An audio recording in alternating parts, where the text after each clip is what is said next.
This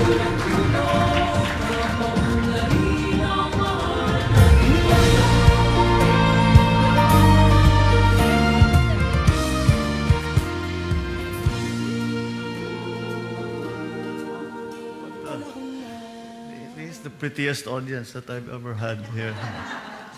Well, good morning, everyone. And welcome again to the palace. Again, let's get started.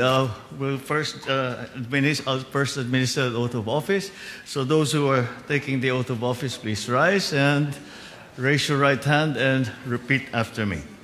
I, your name, having been elected to the position of, state your position, do hereby solemnly swear that I will well and faithfully discharge,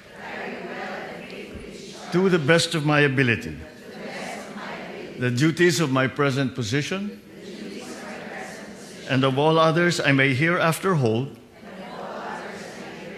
under the Republic of the Philippines, that I will support and defend the Constitution of the Philippines, that I will bear true faith and allegiance to the same,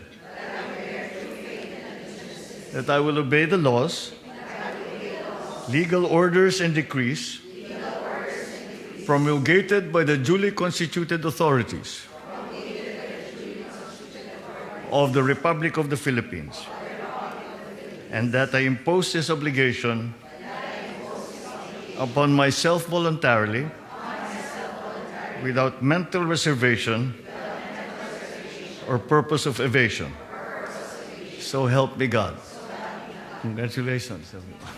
Thank you, Mr. President, and congratulations to the newly elected officers of the Association of Women Legislators Foundation Incorporated of the 20th Congress.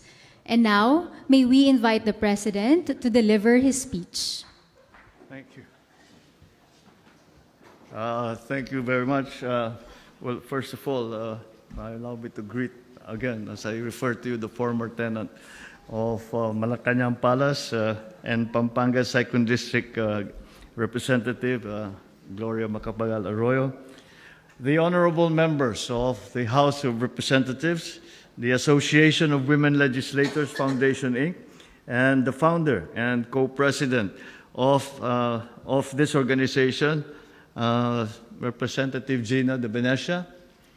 The co-president is Representative Lidabel Ruth Villarica, and the newly elected officers of the Association of Women's Legislators Foundation, Inc. of the 20th Congress, all my fellow workers in government, distinguished guests, hindi na ladies and gentlemen, ladies.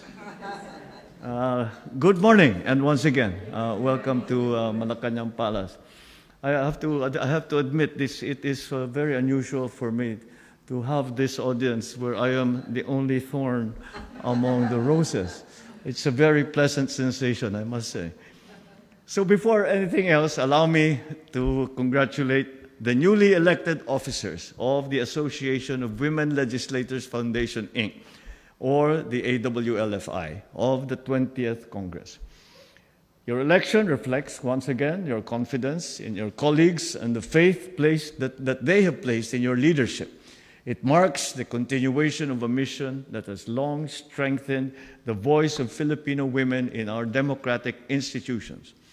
Since its establishment, the AWLFI has served as the collective voice and conscience of women legislators in the House of Representatives. You have rooted it in the commitment to gender equality and women empowerment. And your organization brings together female leaders across all political affiliations. That's a very important point.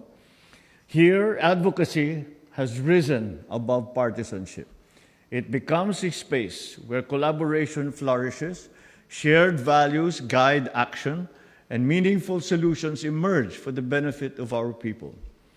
Through your work, women and the youth gain support to develop their potential, pursue their dreams, and contribute meaningfully to society. The work before you continues to be vital and important, as it always has been. Because in the Philippines, women do still remain underrepresented in governance. As of January this year, our country ranked 86th in the world in terms of percentage of women serving in national parliaments. That is a decline from our 82nd ranking in December of 2022. Women's participation also in the labor force also is facing a challenge. As of January of this year, 50.7% of women were part of the labor force, compared with almost 74% of men. These realities remind us that empowering women requires sustained action, from expanding opportunities in education and employment to ensuring greater representation in leadership and in governance. With this in mind, this administration has vowed to broaden opportunities for women, ensuring that you are heard, that you're respected, and that you are empowered in society. Parallel with this, we continue to intensify the implementation of programs for victims of violence against women and children. This administration is also promoting programs that advance the welfare and empowerment of Filipino women. Through the Sustainable Livelihood Program of the DSWD, women receive capital assistance, skills training, and employment facilitation. Mahalaga ang programang ito upang matuto ang ating kababaihan na magsimula ng negosyo, makahanap ng trabaho, at magkaroon ng sariling kakayahan para kumita. The Kapit Bisig Laban sa Kahirapan Comprehensive and Integrated Delivery of Social Services, or Kalahi SIDS, empowers communities to gain better access to government and take part in decisions and anti-poverty programs that affect their development. Sa programang ito, nagkakaroon ang mga Pilipino ng pagkakataon na makiisa sa lokal na pamahalaan sa pagpaplano at pagpapatupad ng mga programa na magpapagaan sa kanilang pamumuhay na araw-araw.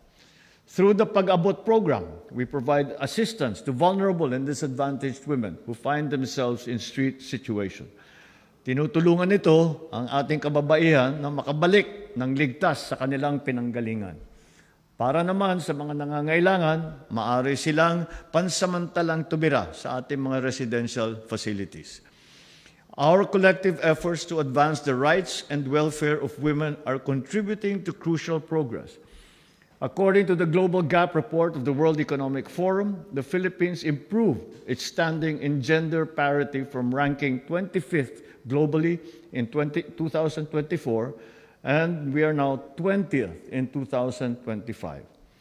And the efforts of the AWLFI continue to reinforce our nation's commitment to gender equality and social protection.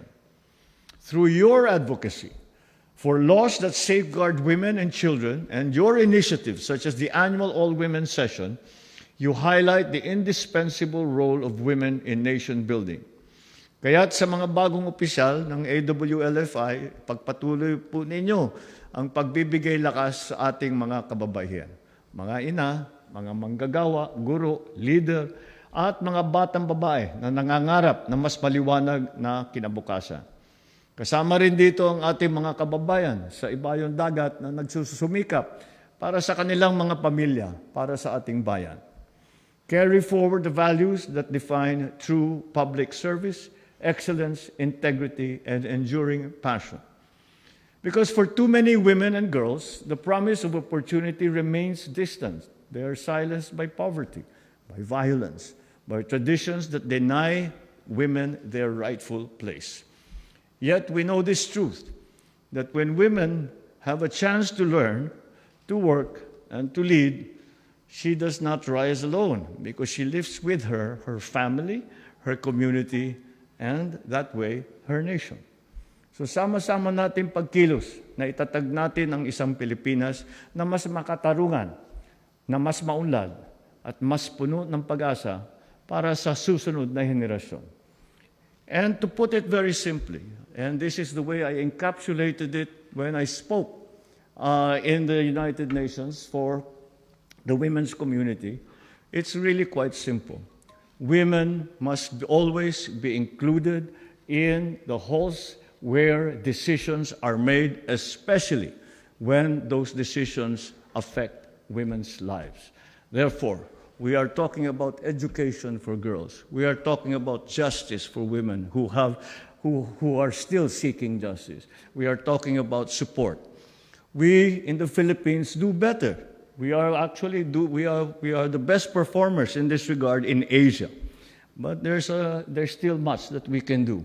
And despite the fact that we define the Philippines as essentially a matriarchal society, that only means that we have a great respect for our women. But maybe society needs to be structured even better so that women have a greater part in the decisions that determine the lives and the careers and the future of all women. So let us work together. Will have me as your ally. I have in my life, certainly, as you all know, by history, I'm surrounded by very, very strong women, and I am very lucky for it.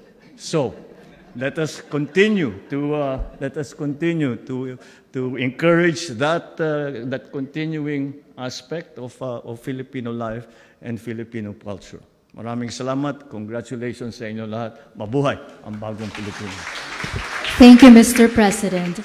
May we now request the President to kindly grant us a group photo downstage.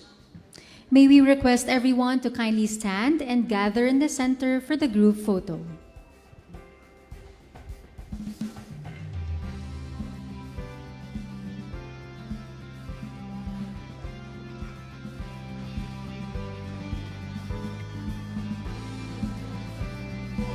At the count of 3. 1, 2, 3.